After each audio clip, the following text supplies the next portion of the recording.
L'accident a eu lieu ici, puisque le train était à quai là, et c'est en traversant derrière le train que les personnes ont rencontré le train qui lui venait de Château-du-Loir. C'est sur ce passage à niveau que la jeune fille de 18 ans est décédée sur le coup.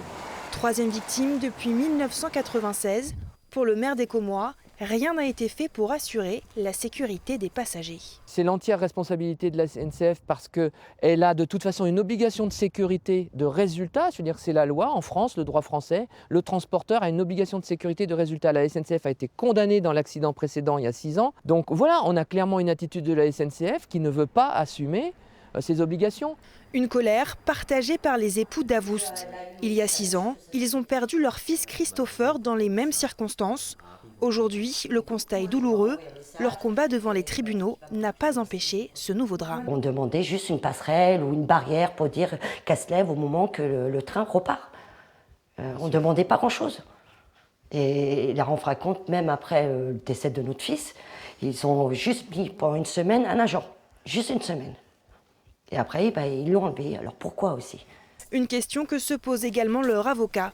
Maître Dupuis a obtenu la condamnation de la SNCF devant le tribunal de grande instance du Mans. Un jugement resté lettre morte.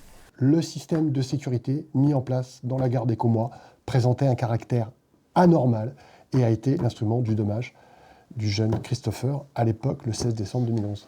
Le jugement, le problème, c'est qu'il est du 5 juillet 2016 et qu'il faut qu'on explique maintenant aux nouvelles victimes pourquoi il ne s'est rien passé depuis le jugement.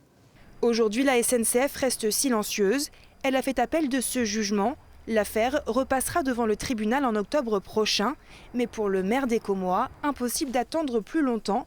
Il a pris un arrêté municipal, une procédure exceptionnelle. Il y a 2 mesures. Il y a tout d'abord qu'immédiatement soit remis en gare du personnel humain, d'une part, et d'autre part que la SNCF modifie à brève échéance le dispositif de sécurisation du passage à niveau. Des mesures difficilement applicables, mais l'arrêté est avant tout symbolique et il fait déjà réagir.